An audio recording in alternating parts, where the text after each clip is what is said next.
Bienvenidos a Filo Podcast, el mejor podcast sobre filosofía y ética del mundo. Hoy, junto con mi querido compañero Vicente Gid, vamos a hablar sobre uno de los sistemas éticos más influyentes de la historia, la ética deontológica de Immanuel Kant.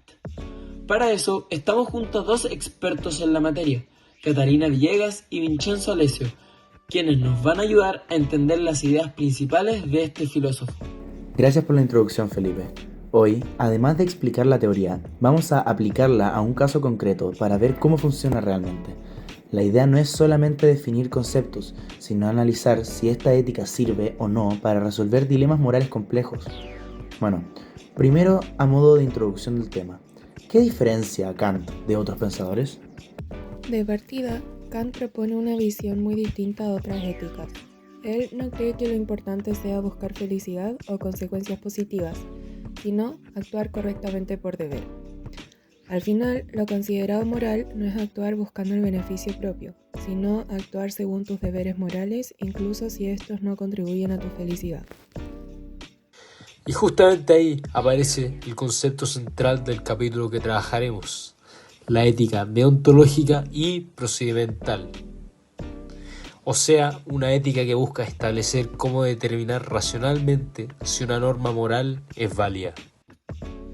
Ya, partamos desde lo básico. Cuando hablamos de ética deontológica, ¿qué significa exactamente? La palabra deontológica viene de deber. Entonces, para Kant, la pregunta más importante no es ¿qué me conviene? O ¿qué me hace feliz? Sino ¿qué debo hacer? O sea, Kant cambia completamente el enfoque típico de la ética. Claro, y eso aparece muy marcado en la fuente de éticas procedimentales. Ahí se nos explica que estos sistemas éticos no buscan decir directamente qué acciones concretas debemos realizar, sino encontrar el procedimiento que permita reconocer cuándo una norma moral es válida. Y en el caso de Kant, ese procedimiento tiene que ver con la universalidad, ¿cierto? Exactamente. La fuente dice que una norma moral debe poseer validez universal. Esto significa que solo puede considerarse moral si sirve para todos los seres racionales, no solo para una persona en particular. Entonces, si una regla solo me beneficia a mí, o depende de mis intereses personales, no sería verdaderamente moral para Kant. Correcto, mi querido Gil. Por eso, Kant diferencia entre una ley moral y una máxima subjetiva. Una máxima es una regla personal, algo como voy a mentir cuando me convenga, pero para transformarse en una ley moral tendría que poder universalizarse. Mira, hay algo interesante ahí, porque la fuente también menciona que Kant rechaza las éticas del bien o de la felicidad. ¿Por qué esto es así? Porque Kant piensa que la felicidad es subjetiva. Lo que hace feliz a una persona puede no hacer feliz a otra. Entonces, según él, no se pueden construir normas universales sobre algo tan variable. O sea, para Kant, la moral no puede depender de emociones o deseos personales. Exacto, y eso aparece directamente en la fuente. Ahí se nos explica que Kant rechaza toda ética teleológica porque se basan en intereses y preferencias subjetivas. Para él, eso no puede fundamentar una moral universal. Igual es una postura súper exigente, porque deja de lado completamente las consecuencias. Sí, y eso después va a generar críticas importantes. Pero antes de llegar a eso, hay que entender el concepto más famoso de Kant, el imperativo categórico. Ese es probablemente el concepto que más resuena de toda la ética kantiana. Pero explicado simple, ¿qué es? Mira, yo te explico. El imperativo categórico es el criterio que permite saber si una acción es moral o no. Kant lo desarrolla en una de sus obras llamada Fundamentación de la metafísica de las costumbres. Y ahí Kant plantea esta frase famosa: obra de tal modo que la máxima de tu voluntad pueda valer siempre al mismo tiempo como principio de una legislación universal. La verdad es que suena complicado leído así. Sí, pero bajémoslo a algo más cotidiano. Básicamente significa preguntarse, ¿qué pasaría si todos hicieran esto? Si la acción puede convertirse en una ley universal sin contradicción, entonces sería moral. Por ejemplo, Kant habla del caso de prometer algo sin intención de cumplirlo. Individualmente puede parecer útil, pero si todos hicieran promesas falsas, la promesa perdería completamente su valor. Claro, porque nadie confiaría en nadie. Exacto. Entonces, mentir no puede universalizarse racionalmente. Otra cosa que aparece mucho en Kant es la idea de la libertad, pero no parece ser la típica idea de hacer lo que uno quiere. No, para nada. Según la fuente y también según la fundamentación de la metafísica de las costumbres, la libertad verdadera es actuar racionalmente. Kant habla de autonomía. Eso significa que la persona se da a sí misma la ley moral mediante la razón.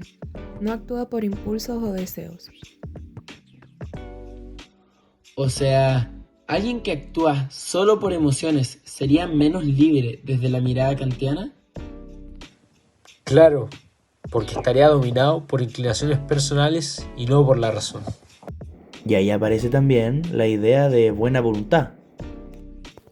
Sí, Kant dice, en Fundamentación de la Metafísica de las Costumbres, que lo único bueno sin restricción es la buena voluntad. Una acción tiene valor moral cuando se hace por deber, no por conveniencia. Entonces, alguien podría hacer algo bueno externamente, pero si lo hace solo para ganar fama o reconocimiento, moralmente no tendría el mismo valor. Exactamente.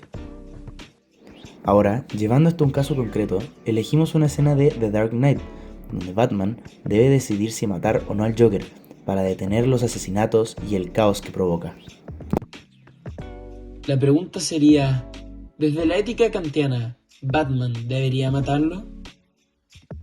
Desde Kant, no, porque la acción debe evaluarse según el deber moral y no según las consecuencias. La máxima sería algo así como: está permitido matar a alguien si así evitamos males mayores. Y el problema aparece cuando intentamos universalizar eso. Claro, porque si todos pudieran matar basándose en su propia idea de evitar un mal, la moral se volvería arbitraria.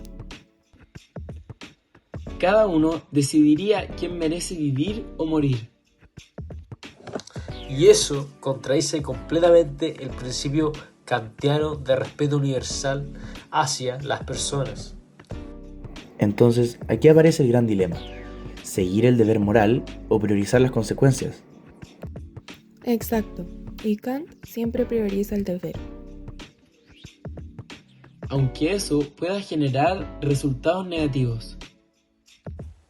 Sí, porque para Kant, si rompemos el principio moral cada vez que creemos tener una buena razón, entonces deja de existir una ley universal verdadera.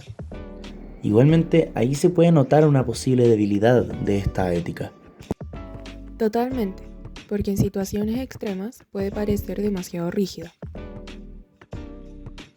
Por todo lo anterior, creemos que la ética kantiana tiene una fortaleza muy importante.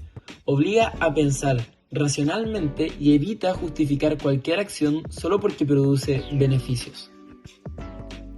Además, protege la dignidad humana, porque impide usar a las personas como simples medios. Pero también creemos que tiene limitaciones importantes. A veces, las consecuencias sí parecen moralmente relevantes, especialmente cuando hay vidas en juego. Entonces, aunque la ética deontológica entrega principios sólidos y universales, puede ser insuficiente por sí sola para resolver todos los conflictos reales. En conclusión, la ética deontológica de Kant plantea que las acciones deben evaluarse según el deber y la universalización de las normas. A través del imperativo categórico, Kant intenta construir una moral racional válida para todos. Y al aplicar esta teoría al caso de Batman, vimos cómo el deber moral se mantiene incluso frente a consecuencias difíciles. Finalmente, creemos que esta ética sigue siendo una de las propuestas filosóficas más importantes para reflexionar sobre qué significa actuar correctamente. Gracias por escuchar Filo Podcast.